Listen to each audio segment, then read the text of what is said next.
আসসালামু আলাইকুম সবাইকে। তো আশা করি সবাই অনেক ভালো আছেন। তো গুচ্ছের আজকের এই ভিডিওতে তোমাদের সবাইকে স্বাগতম।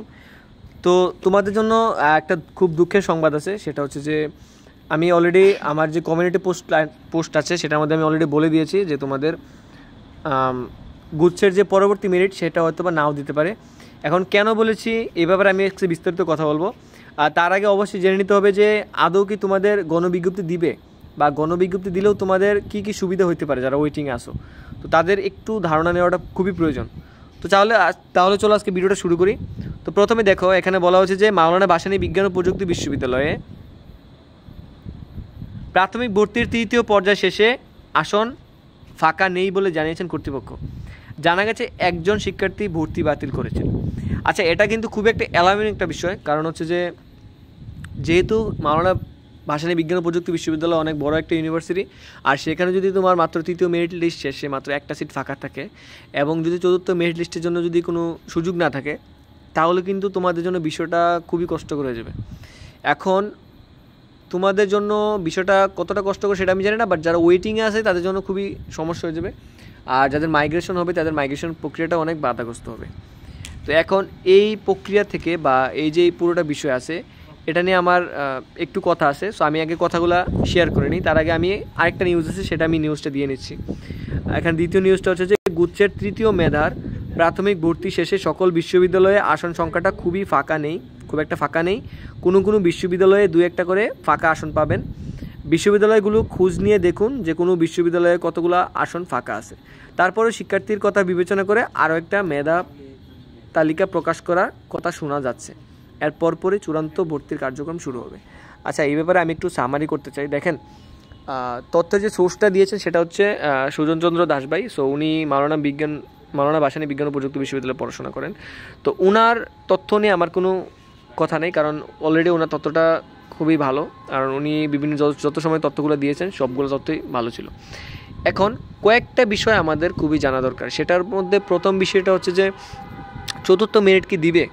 হ্যাঁ ভাই, আমি অবশ্যই বলতে পারি চতুর্থ মেরিট দিবে, কারণ অলরেডি বিভিন্ন বিশ্ববিদ্যালয়ে গুচ্ছে কিছু সিট ফাঁকা আছে। আমি কিন্তু অবশ্যই এখানে কিছু বলতেছি, এর একটা যথেষ্ট পরিমাণ কারণ আছে। কারণ হচ্ছে যে তোমরা অলরেডি জানো যে গুচ্ছ ভর্তি পরীক্ষায় তোমাদের সিট সংখ্যাটা খুবই কম আছে। কারণ হচ্ছে যে বিভিন্ন বিশ্ববিদ্যালয় তাদের ভর্তি কার্যক্রম চূড়ান্ত ভর্তি অলরেডি নিয়ে ফেলছে। তো সেই জন্য আসলে গুচ্ছের এখন যেই ব্যাপারগুলো আছে বা চূড়ান্ত ভর্তির ব্যাপারে, সেই বিষয়টা নিয়ে কিন্তু খুবই একটা টানাপোড়েন চলতেছে। বিভিন্ন বিশ্ববিদ্যালয়ে এখনও কিন্তু সিট সংখ্যা সেরকমভাবে ফাঁকা হচ্ছে না। তো আমি আমার প্রথম ভিডিও থেকে বলতেছিলাম যে যারা প্রথম মেরিট লিস্টে 1000 ওয়েটিংয়ের মধ্যে ছিল তারা অবশ্যই চান্স পাবা, কিন্তু আমি হয়তোবা নতুন কোনো আপডেট আসলে আমি অবশ্যই আপডেটটা জানাবো। কিন্তু এখন পর্যন্ত আমার যতটুকু মনে হচ্ছে যে হয়তোবা চতুর্থ মেরিট লিস্ট প্রকাশিত হলেও পঞ্চম মেরিট লিস্টের প্রকাশিত হতে খুব একটা দেরি হতে পারে। এখন কেমন দেরি হতে পারে আমি তোমাদেরকে বলি, যে আগস্টের প্রথম সপ্তাহে অলরেডি গুচ্ছ কমিটি যারা আছেন তারা অলরেডি সিদ্ধান্ত নিয়ে ফেলেছেন যে আগস্টের প্রথম সপ্তাহ থেকে গুচ্ছের যেই ক্লাসের কার্যক্রম সেটা অলরেডি শুরু হয়ে যাবে।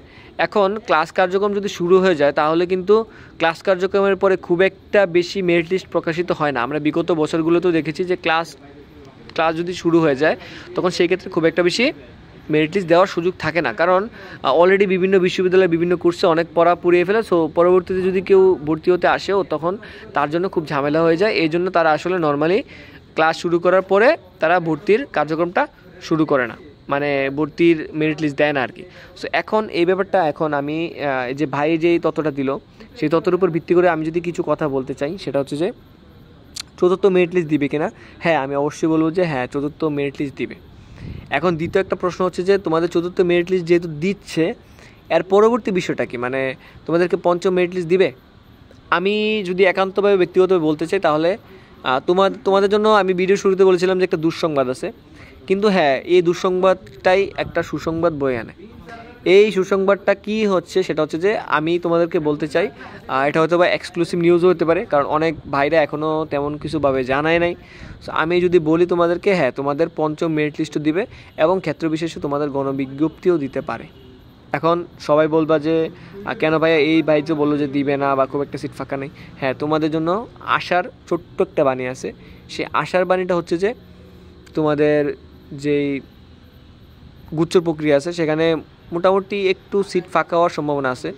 যেমন হচ্ছে তোমার অলরেডি আমি একটা নিউজে দেখলাম যে তোমাদের জাহাঙ্গীরনগর বিশ্ববিদ্যালয়ে কিছু সিট ফাঁকা হচ্ছে, হাজী দানেশ বিজ্ঞান ও প্রযুক্তি বিশ্ববিদ্যালয়ে কিছু সিট ফাঁকা হচ্ছে, তারপর তোমার জগন্নাথ বিশ্ববিদ্যালয়ে কিছু সিট ফাঁকা হচ্ছে, কুমিল্লা বিশ্ববিদ্যালয়ে কিছু সিট ফাঁকা হচ্ছে, আর তোমার খুলনা বিশ্ববিদ্যালয়ে কিছু সিট ফাঁকা হচ্ছে এবং সেখানে কিন্তু নতুন মেরিট লিস্ট দেওয়া হচ্ছে। তো এই বিশ্ববিদ্যালয়গুলো কিন্তু গুচ্ছের আন্ডারে ছিল। সো এই বিশ্ববিদ্যালয়গুলোতে যখন তোমাদের সিট ফাঁকা হবে এবং এই বিশ্ববিদ্যালয়গুলোতে যখন তোমাদের নতুন করে মেরিট লিস্ট দেওয়া হবে, তাহলে কিন্তু এই জিনিসটা তোমরা মাথায় রাখতেই পারো যে এই বিশ্ববিদ্যালয়ে নতুন লিস্ট দেওয়া মানে গুচ্ছে থেকে যারা অনেকেই আছে যারা আরও ভালো সাবজেক্ট চায় বা আরও ভালো বিশ্ববিদ্যালয় চায়, তারা কিন্তু ওই বিশ্ববিদ্যালয়ের যে নতুন মেরিট লিস্টে চান্স পেয়েছে তারা কিন্তু ওই জায়গায় চলে যাবে। এখন বিষয়টা হচ্ছে যে তোমাদের এই মেরিট লিস্ট দেওয়াটা খুব স্লো প্রসেসে হয়, এই জন্য কিন্তু গুচ্ছ কমিটি বলতেছে যে 3য় মিনিট পর্যন্ত তাদের সিট ফিল আপ হয়ে গেছে এখন পর্যন্ত। সো যেহেতু তারা ধীরে ধীরে নতুন নতুন মেরিট লিস্ট দিচ্ছে বিভিন্ন বিশ্ববিদ্যালয়, সো ওই ক্ষেত্রে তোমরা আশা রাখতেই পারো এবং আমিও সম্পূর্ণভাবে বিশ্বাস করি যে তোমাদের 5ম মেরিট লিস্টও দিবে এবং ক্ষেত্র বিশেষে তোমাদের গণবিজ্ঞপ্তি দিতে পারে। এখন আমি যদি বলি যে তোমাদের গণবিজ্ঞপ্তি দিবে কি না, সো গণবিজ্ঞপ্তির ব্যাপারটা যদি আমি তোমাদের ক্লিয়ার করে বলতে চাই তাহলে আমি বলবো যে ইনশাল্লাহ তোমরা আশা ভরসা রাখতে পারো যে গণবিজ্ঞপ্তি দেওয়ার একটা সমূহ সম্ভাবনা আছে। এখন কেন এই কথা বলতেছি, কারণ আমি আবারও বলতেছি যে বিভিন্ন বিশ্ববিদ্যালয় এখনও টুকটাক করে মেরিট লিস্ট দিচ্ছে। রাজশাহী বিশ্ববিদ্যালয় কয়েকদিন আগে 4র্থ মেরিট দিয়েছে, তারপর তোমার ন্যাশনাল বিশ্ববিদ্যালয়, জাতীয় বিশ্ববিদ্যালয় তোমাদের কয়েকদিন পরে 2য় মেরিট লিস্ট দিবে। সো এই মেরিট লিস্টগুলো দিলে কী হবে, তোমাদের গুচ্ছের মধ্যে সিট ফাঁকা হতে শুরু করবে, আর যখনই সিট ফাঁকা হয়ে যাবে তখন কিন্তু পরবর্তী মেরিট লিস্টে অনেক দূর পজিশন থেকেও কিন্তু চান্স পাওয়ার একটা পসিবিলিটিস থেকে যাবে।